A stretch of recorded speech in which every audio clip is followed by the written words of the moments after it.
Back to the Field of 68 Best Bets show presented by BetRivers. We're the three-man weave, and we're here to talk to you about college basketball, conference tournament action. It is one of the best weeks of the entire year, fellas. Last week was as well, because conference tournaments are the best. So many buzzer beaters, so many overtime games, so much drama. I can't get enough of it. Matthew, did you have any takeaways from yesterday from the action that we saw? Yeah, happy to see both Charleston and the men in fur, the Dins, do what they're supposed to do, taking care of their business. Yeah, I don't like conference tournaments as much as you do, Kai, because I don't like when what's supposed to happen doesn't at the expense of my beloved pet teams. But so far, the good fighters are still fighting, Jim. That's all I can report at this point. Yeah, I said it in our group chat last night. I want the games to be awesome, and then I want the team I prefer to win. Is that so much to ask? And actually, I think that happened last night in the two finals. Furman getting it done got me all emotional. So watching Bothwell go back to the spot where he was laying after the buzzer beater last year was really cool. And I had forgotten that Louisiana, when they made the final last year, Bob Marlin was dealing with the death of his mother. And so there's a little bit of a redemption story there too. The basketball was good last night, Kai. The emotional storylines got me. This is March. I love it. More to come tonight.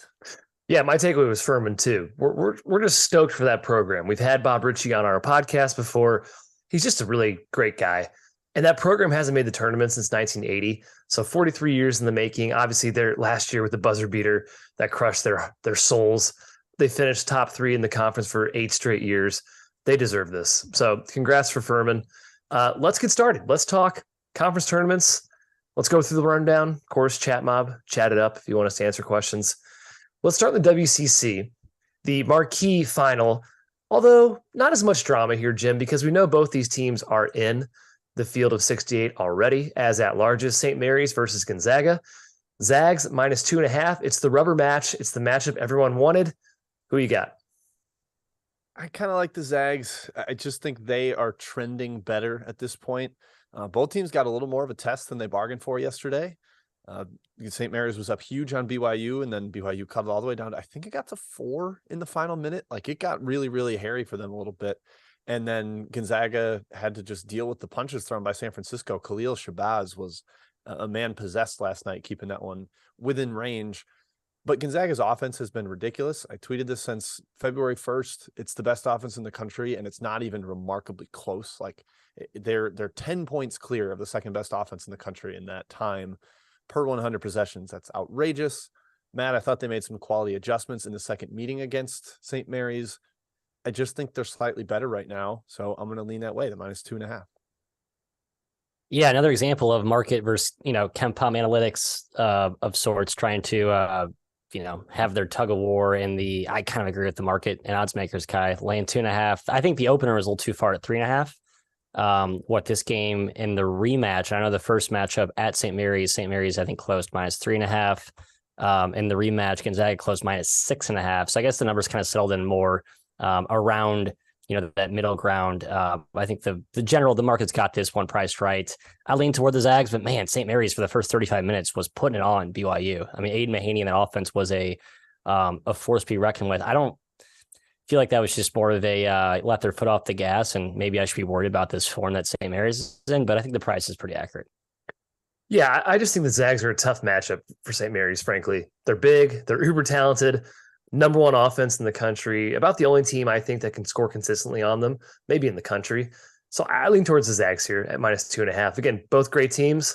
I said it on Twitter, St. Mary's, if they're a 5 seed, they're probably going to be a pick with Kansas if they're in that region. They have a great shot at making the Elite 8 and beyond, but it's Zags tonight for me. In the chat, yeah, we should touch on this real quick. So Pat asks if Jalen Clark is out for UCLA for the year. Mick Cronin said it was a lower leg injury. Jim and I talked about this with Avery Anderson in Oklahoma State. These coaches are probably just saying and downplaying that their players' injuries are a little less serious than they actually are because the committee pays attention to it. It's pretty common. You saw San Francisco do it last year with Masalski. I think Clark tore his Achilles and is out for the season. Yeah, that's my assumption. Don't know for sure. I agree that the vagueness of that announcement tells me there's something that they don't want to announce. Yeah. Don't know for sure. Just saw it was reported and, who knows. Okay. Moving on. Colonial, the CAA, Charleston, UNC Wilmington. Matt, this spread is 10. Charleston's a 10-point favorite in the championship game. They did survive Towson. Wilmington upset Hofstra. The first two games, okay, you kind of see where 10 comes from, right? Wilmington came back down from 15 at home. Charleston beat them by 32 in game 2 in a bloodbath, but gosh, I can't get there with double digits. What do you think? Yeah, it's too high. I like Charleston first half, though.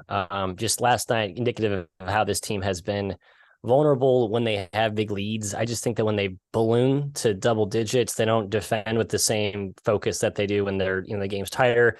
Their shot selection gets a little bit looser. And I think they're an easy team to make a comeback run against. That's why I think it's been if you're looking to back Charleston, especially in a championship game where there's no risk of them coming out flat or, lackadaisical, I guess. I think first half's the look here, but even then 5.5 is a big number to lay against a feisty Wilmington team that's, not on the magic carpet ride they were last year and the start of this year. I think they finally, the horseshoe has been delodged from their rear gym, but they're still a really good team and they're deep and they're well coached, and 10's a lot. That's all I'll say. I saw the horseshoe last night. It was protruding from the rear against Hofstra as Aaron Estrada played one of his worst games. Hofstra missed wide open jumper after wide open jumper. The one that went in and out, Kai, at the end of overtime, the Jake Juan Carlos one, just outrageous. Really, really tough luck there for the Pride.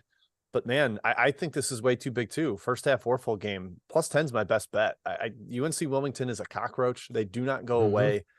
Kai, we talked about it on Sirius last night. I think this is a great live betting game, like fantastic. Charleston has always been that way. UNC Wilmington is not a team that's going to go away if they get down. I'll take the 10 pre-flop as my best bet, but I do think this is a game where you could get Charleston down at like -1, Wilmington up at like +15, and then hopefully just enjoy the game and get the Cougars through to the NCAA tournament, because that's what I want to see. But yeah, Kai, the two matchups this year, one was close, one was really, really not. Charleston blew them out most recently, so that's maybe contributing to the line being bet up a little bit. I just think Wilmington's too feisty, too well coached to go away like that. I think they hang around +10. Yeah, you could maybe say the Cougars have their number, and they don't foul on defense. That's a really good point for a team that, like Wilmington, that likes to draw fouls and get to the line. Wilmington does do a good job of defending the perimeter, but Charleston has shot really well against them in 2 games. So it comes down to this for me. It's a championship game. It's really hard to blow a team out in the championship unless your name is Drake and you're playing Bradley. I think it's too high, double digits. I lean towards Wilmington as well. All right, Summit Final. Oral Roberts, North Dakota State, another double-digit championship spread here as Oral Roberts is laying 10.5. It's so tough, again, to win these games by this many points. Jim, the pressure is mounting for Oral Roberts as well. They're 20-0 now against Summit competition. Does the pressure get to them, or do they take care of business? And I think they felt it a little bit yesterday. I could see it being like Furman, where, look, they're the better team. They mostly control the game, but they can't get away. The team they're playing is well coached and can hang around. And there's some matchup edges for North Dakota State in the paint. Grant Nelson, Andrew Morgan can really beat them up inside. We know Vanover's given Oral Roberts some actual rim protection, but he's not exactly a strong, burly type of guy. So I do think North Dakota State can get some points in the paint. Nelson, I believe, had 24 and 12 the last time these two played. The weird thing, Matt, this is the #1 offensive turnover rate. They do not turn the ball over against the worst defensive turnover rate team in the country in North Dakota State. Oral Roberts only had 19 combined turnovers in the 2 meetings. I could see that being like 6 today, given the way NDSU plays. But it is a little bit high to me. I don't want to lay double digits in a title game unless I really feel like there's obvious matchup advantages for the favorite. And I think there's a little bit of edge towards North Dakota State in the paint, enough that I'm not going to take the favorite. Definitely lean towards NDSU. Right. It feels like a deja vu of the last handicap, right? I think it's a really, really good team versus a solid team who we respect more than the line indicates. I'm not as worried about the matchup concerns against North Dakota State. Like, I know Morgan Nelson can stretch and shoot a little bit, but I mean, the Tommies really did that to the extreme. They took Brooks Allen, they brought their bigs, they spaced them, and they made Vanover really, they put him on skates quite a bit, and they did that in all 3 matchups this season. I think that's kind of the kryptonite to beating Oral Roberts, is you make Vanover a liability on defense with more of a 5-out look. I still think North Dakota State's best when they have their 2 bigs doing what they do best, which is working inside against Vanover and, the sneaky length that ORU has. I don't think that's as effective. I still believe this Oral Roberts team is all the way legit. I worry about their depth, though, Kai. I think we've seen it starting to dwindle as the season's gone on. They have not been that dominant second half team. I think they had the highest second half cover margin for a while, but that's kind of come back down to earth. Again, if you like the favorite, I think first half's where you look, but I generally agree with your prevailing take that the dog's the right play here. Yeah, my best bet is North Dakota State plus 10.5. Or Roberts, man, they snuck by St. Thomas. I am fully on board of the pressure is on for this team. They can't get net large despite being 29-4. This is it, and they're expected to win, and they know they are at 20-0 against the Summit. They were down at half to St. Thomas. St. Thomas hung with them the entire game. North Dakota State is good, and Grant Nelson has had 2 very good games against Oral Roberts this year. He's averaging 22.5 and 8 boards against Oral Roberts. It's a mismatch for them. Now, Oral Roberts guards are way better than North Dakota State's guards. It's not even close. But again, this spread is too high. North Dakota State was competitive for 30-ish minutes in both of those games. I think they can keep it close here, or at least stay within 10.5. Best bet, Bison. Horizon is where we're going next. The kin battle, the Norse, the Vikings. They're all from the same area. Matt, Northern Kentucky is minus 2.5 as the 4 seed. They're playing the 3 seed Cleveland State Vikings. Many expected Northern Kentucky to win this league in the preseason with all their experience, their guard play, the guys they brought back. Your thoughts on the Horizon final? I like the Norse. Just feel like a team of destiny, don't they? After last year's, devastating loss to Wright State. More redemption, baby. More redemption. More redemption. The redemption stories continues exactly. Furman, etc. But it's -3 now. I think it was sitting at -1.5 all morning. If you pounce then, I think you have the right number. 2.5 is a little too rich for me. Although, again, I think it's a team of destiny. The way they're shooting the ball right now, absolutely on fire, and they have a lot of guards that are capable of making shots. So I don't believe it's like this fluke run that they're on either. And then, Jim, Cleveland State, how did they destroy? And they did destroy Milwaukee, by the way, at the rim.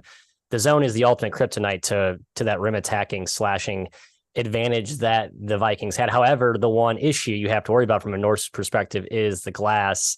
I believe Cleveland State grabbed 15 plus offensive rebounds in the second meeting in the regular season between those two. Obviously, against the zone, that's always a concern. But that's the only really reliable way I see Vikings scoring tonight. I like the Norse's overall makeup, especially on offense. So I think they get it done here at Indianapolis. Yeah, Cleveland State had 36 offensive rebounds combined in the 2 meetings with Northern Kentucky. They absolutely bludgeoned them there. And like you said, that's how they crushed Milwaukee last night, was just at the rim. They had, I think, like 48 points at halftime and hadn't hit a 3, something like that. It was ridiculous. But the zone is going to make that a lot more frustrating. Even when they get those offensive rebounds, it's tough to finish. There's going to be a lot of guys trying to swipe at the ball down there. It's going to be a challenge for them. I like this Norse team as well, Kai, given the guard playmaking they've gotten, the shot making. I think that's on a higher level than Cleveland State. They played the 2 games they played were 1-point wins each way. So like there's very little to glean from the regular season, but I just trust NKU more. Don't want to lay 3, but you could talk me into it, but I'm not going to do it for any sort of best bet or anything. Yeah, I like NKU as well. These teams split the season series, each team 1 by 1. So we're at 0 for the aggregate right now. Both teams are good on the offensive glass. Certainly Cleveland State, a bit more of an advantage, but NKU rebounded the ball well too in those first 2 games. I think the zone is a real problem for Cleveland State, who is not a great shooting team. They do rely on the rebounds. That's what they're going to go to on offense. But it's all about guard play for me in March, and that's NKU. Fantastic guards there. Warwick is a real standout player. I lean towards NKU here, getting the win. Before we head to the chat mob, a message from Run Your Pool, who will be hosting the official Field of 68 bracket contest this year. A company Rob Douster, the famous Rob Douster of Field of 68, has worked with before. They have more than 50 game types for every sport you can think of, from a traditional bracket pool to Survivor games, head-to-head games, pick X games, and of course, squares. The scoring is customizable. You can tailor your bracket rules to your pool. It is a fantastic hosting platform. Here's the best part. Run Your Pool is giving away $1,500 in cash prizes for free. Just sign up at the link in the description, play.runyourpool.com/field68. That's FIELD 68. Fill out a bracket, be eligible to win. See you guys on Selection Sunday, March 12th. Run Your Pool. Okay, Jim, chat mob, round one. Let's get it. We've got one A10 pillow fight that has turned into an absolute smacking right now. Richmond is dominating. Kyle, go to you for well, it's 30. Check that score. Yep, it's ridiculous. I believe Burton has more points than UMass right now. Hit the showers. Kyle, going to you for Loyola, who has flipped to a favorite against St. Joe's today. A couple people in the chat a little bit curious as to why. I think there's some split support for both sides here. Do you have a take on the Ramblers versus the Hawks? I think the reason why Loyola is a favorite is because the question marks surrounding St. Joe's players, personnel, Klasic, and Obina. Both missed last game. They smoked Richmond in that game, by the way. Those two players are important for sure, but St. Joe's guards are really, really good. And this team lit Loyola up in one of the matchups they played against them this year. I lean towards St. Joe's. I don't think Loyola is there yet. So I still lean towards the Hawks. Obina officially out, by the way. That one, I haven't seen a full update on Klasic status, but where it's at right now, Loyola favored is surprising to me. I would say that. Matt, the other one, Rhode Island and LaSalle, the other pillow fight here in the Atlantic 10. You've got LaSalle catching a point.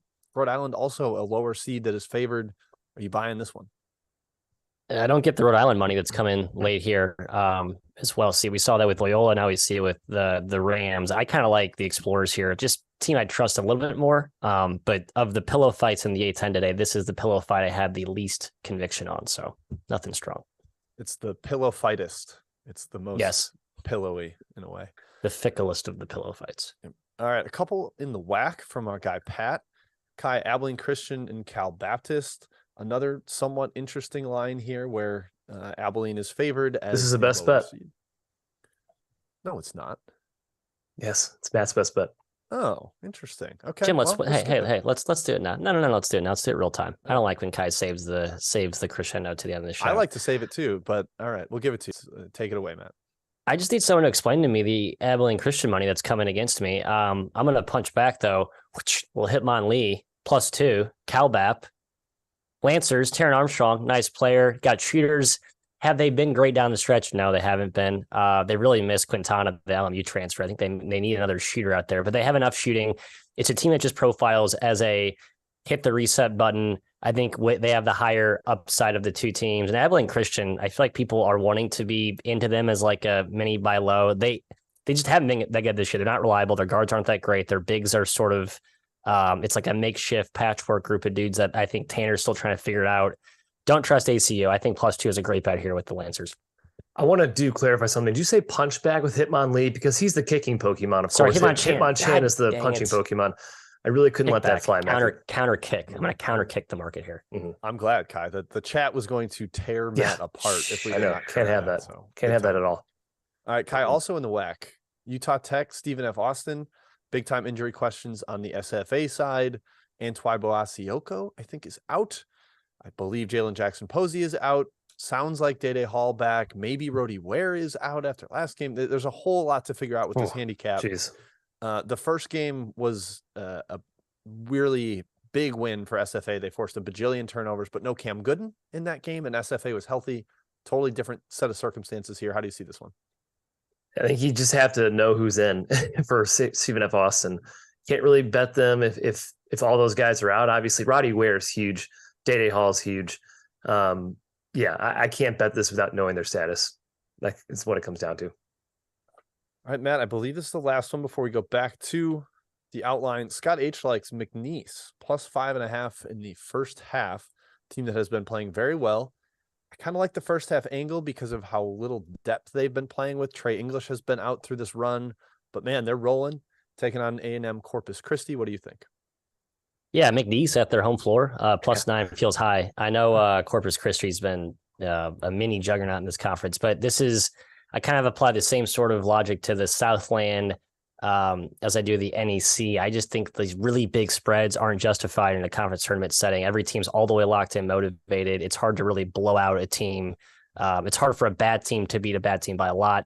And I don't think this 9 points is indicative of the gap between these two teams, guys. So I like McNeese. Keep it rolling. I like that explanation basically just roasted UMass even more for being a bad team, getting blown out by a bad team. Right. Just what are you doing? It's an indictment. It is. But all right, Kai, we'll go back to the outline. Make sure you hit the like button, folks. A lot of people watching. Let's rack up that like total. Back to you, Kai. Let's do Merrimack and Fairleigh Dickinson, the NEC Final. Of course, FDU, they're in the tournament no matter the result. Merrimack is ineligible. They cannot make it. It has been awarded to FDU. Matt, Merrimack's won 10 straight. Their last loss was FDU. FDU swept them during the year. Swept them, man. Your thoughts? I like Merrimack, so call me the sucker. Trying to harness this anti-double revenge angle. -4 is a little high. I know they're at home. FDU's talent's real. I think I have to keep checking the roster to remind myself they actually have some guys that can play. But Merrimack's just been a different team the last month and a half of the year. So the market hasn't quite caught up with their value, their current form value. A little bit of that stale November, December, disgusting, get blown out by 1 million points in the non-con. I think that's still lingering within their price, but not much. I think 4 is pretty close to where I'd make it to. I think 5 is probably the right price for me. Just gut screams Merrimack, right? Joe Gallo, better coach, you think. Although, man, Tom Allen's been really good this year. It's tough to say that even. Tom Allen? Who are you talking about? Tobin Anderson? Tobin Anderson. Sorry, Tom Allen. I was saying Tom Allen.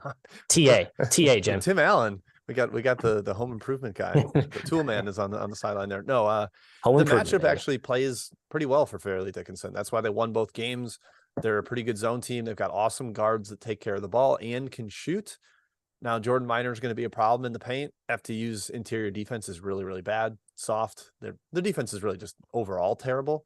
So that's the concern. There is that motivation angle, but I don't think Fairleigh Dickinson's going to just roll over and be like, whatever, we're backing into this tournament. Yeah, I think they're going to play fully motivated. I'm not really changing my handicap at all with that. So the matchup angle plays up a little more to me, Kai. I think I do lean towards FDU getting the points. Yeah, the motivation angle. What? No, come on, guys. FDU wants to win the NEC tournament. That is huge for any program. The fact they're going to the NCAA tournament is great, but they want to win the NEC conference tournament. They don't want to be awarded a participation trophy for this. They're trying to win. Motivation is there. Like I said, FDU swept them, man. They can shoot. They have excellent guards. They don't turn the ball over, and they're a really good offensive rebounding team. It's basically the toughest matchup Merrimack could have drawn. It negates their zone. They're the best team equipped to battle the zone. However, Merrimack will live the line. They're the second worst free throw shooting team in the NEC. That's a bit of a problem for Merrimack. I lean FDU here +4. Next game, Big Sky semifinals, Northern Arizona, Montana. Montana favored by 5.5 points here. Jim, these two teams split the season series just like Cleveland State and Northern Kentucky. Both teams won by 1 point. The aggregate is 0. NAU and Montana both been very solid down the stretch. Who you got today?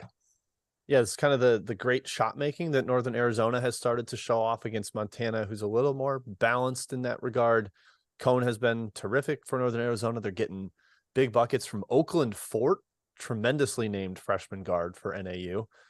I kind of like the way the Lumberjacks are trending here, to be honest. It feels like a little bit too many points, Matt. I know they're playing third game in 3 days versus Montana, second game in 2 days. I'm not too worried about that. I think NAU hangs around here and potentially even pulls the upset.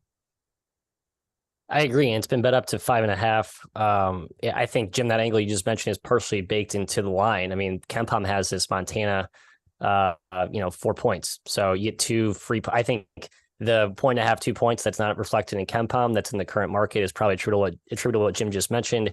And I've been an NAU defender this whole year. Like, their defense has been putrid. Maybe in this conference tournament setting, it's just more of an effort thing. They're kind of rallying around, circling the wagons, whatever, and just defending at a higher level. I still think they have real personnel limitations defensively. But Montana's a team that's not going to crush you with prolific perimeter scoring. I think their strengths up front, and NAU does have some size. They're not a ton of physical imposing size, but enough size to compete, Kai.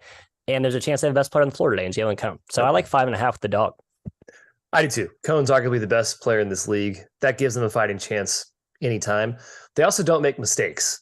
Another thing I like to put my money on in conference tournament settings. Star guard, number 1 turnover rate in the league, and they can score. Montana, though, has won 8 of 9. They're playing very well. Matt, you mentioned NAU's defense. It's putrid. Montana's going to score pretty easily, but I lean toward Northern Arizona here at 5.5. I think they can actually win outright. Other Big Sky semi here, Montana State and Weber State. Matthew, the Bobcats, that's Montana State, are favored by 6 here. They're pretty clearly the best team in the Big Sky. I think we all agree at this point. But Weber did cause them problems in the second game. They won by 10 at home. Your thoughts on this game? Yeah, I think it's, people both in this game and the game we just talked about betting on the favorite just on that technical situational spot. However, man, I don't know. I think 6.5 is a little bit much. I mean, we saw big money come in yesterday on the Summit favorites, Oral Roberts and South Dakota State. How'd that turn out? People thought that was a better schedule spot too. So if you think it's too big, I think you can just trust your gut and it's probably too big. I tend to think that, and that's someone who thinks Montana State's awesome, Jim. So no action for me here. I'm just pretty torn on, the tug of war between the spot, the money that's come in, and the fact that Montana State is a mini juggernaut in this league. Yeah, they're playing really well. They've won 6 straight. They've covered 3 straight. They got up huge on Eastern Washington and ended up, pulling that game out in the conference finale and took care of business in the quarterfinals of this tournament. But hey, so did Weber State. Really controlled that game against Sacramento State. I wrote up this game for Action Network, and a weird little similarity existed where when Weber State beat Montana State, they shot 65% inside the arc and forced 15 turnovers. They did that exact same thing yesterday to a bigger Sacramento State team. Kind of like the way they're playing. They seem to have figured things out since Dinwiddie went out. He was a really kind of a problem for them. Did not score efficiently at all. So again, kind of like NAU, I like the dog, and I think the dog could potentially push for an outright upset, though I would like to see Montana State represent the league again. Yeah, I lean towards Montana State. The spread might be a little bit high. I just like their experience. And they have the 2 best players on the floor, Raekwon Battle, Jabril Bello. And I also like Danny Sprinkle, their head coach, quite a bit. I'm leaning Bobcats here, but respect the number, might stay away from the actual side. ACC. Yes, we're going to talk one game. Round 1, Notre Dame, Virginia Tech. The Hokies are favored by 7. Jim, they're a sexy long shot pick to win the ACC because they can score, they can shoot, they have a good coach. Yeah, it's a good start. Notre Dame's awful, no depth, a sieve defensively. What are your thoughts here with a 7-point spread? Yeah, this is kind of like one team is just a better version of the other. Like Virginia Tech, execution based, really good offensively, pretty poor defensively. Notre Dame is that, but worse. And we saw one good last Notre Dame effort at home against Pitt, and then they completely did nothing in the finale on the road. Maybe you get one more rally here to try to keep Bray's career at Notre Dame going. So the spread does feel high to me, but I just like Virginia Tech a lot more as a team at this stage. Starling likely still out for Notre Dame, takes away any dynamic creation they have in the perimeter that could attack Basili off switches. So even without Maddox, Matt, for Virginia Tech, I'm leaning their way, just not willing to bet it at this number. Yeah, nor am I. I think you'd see Notre Dame kind of rising up and having a spirited performance here in this tournament. Although they got boat raced by Clemson last game. It actually makes me like them more, especially because you saw them play so competitively against Duke, Virginia, UNC with 4-2 4-point losses and a loss by 8 at Wake. And then lost to this Virginia Tech team by 8 points before that. So basically outside of that Clemson regular season debacle, the Irish have been pretty competitive despite their personnel issues and then just their general lack of talent issues. So I'm not fading that angle. I think Tech wins, but I don't think they cover that margin. That's me. Chat Mob, part 2. Chat Mob to you. Chat Mob, part 2. Matthew, I'll go to you here. St. Peter's getting 3 points against Fairfield, neutral site game here, Atlantic City in the MAAC. Any thoughts on this one with the Peacocks? Do they continue their March magic from last year? I kind of think so. Oh, they do today. I think they beat Fairfield, who I've been irrationally down on this year. You guys are both right. They were better than I gave them credit for. However, I disagree with the money coming in on Fairfield today. I think the Peacocks peacock over the Stags today, Kai. Let's go to the Big West. Kai, there's a question about the total in the Northridge versus Bakersfield game. 2 teams that are slow and ugly offensively. They're playing in a neutral site in Vegas. It's actually out in Henderson, kind of an odd place. Dollar Loan Center, I think it is. Do you have any take on that total? I saw 124.5 last. What do you got? It's been bet up, Jim. 125-26. Whoa. I think Bakersfield has been a bit of an over team lately. I can't explain why. They're playing better offensively. Yeah, man, if you have a take, go ahead. Yeah, I got burned on a lot of these totals. So when Gaskin came back, he's like a huge underplayer because he takes the absolute worst shots. And he's like a good defender. And they stopped playing the Dolph shooter dude, who I love. So they're kind of back to, I think, an under team. I don't agree with the money. That's all I'll say. I think it's a better under than an over. I would take the under at the better value. All right. Kai, ACC question. Georgia Tech -2 against Florida State. Georgia Tech is playing better, as pointed out by Mackenzie in the chat. They smoked Syracuse on the road, won at BC as well. Are you riding that wave against the Noles? No, I like Florida State. Don't have a good reason for it. I still think they're the more talented team. Give me Florida State +2. Yeah, I like FSU hitting the reset button here a little bit. They were somewhat feisty down the stretch. Last game was not great, but I mean, winning at Miami, Florida, that second half 25-point comeback, I think shows you the ceiling they're capable of. Maybe they're able to access it now in the postseason where they're not just beaten down in a single-digit win season. I believe that is it. So I guess we can recap best bets. If anything comes in at the buzzer, we can hit it. But Matt, we'll go to you. Best bet, Cal Baptist. Let's go, Lancers. Lance up. Get it done. ACU. I'm not buying into it, Kai. +2 against the market. Hitmon Chan counterpunching for me today. Let's go. Very good. Very good. And Kai, I'm going UNC Wilmington +10.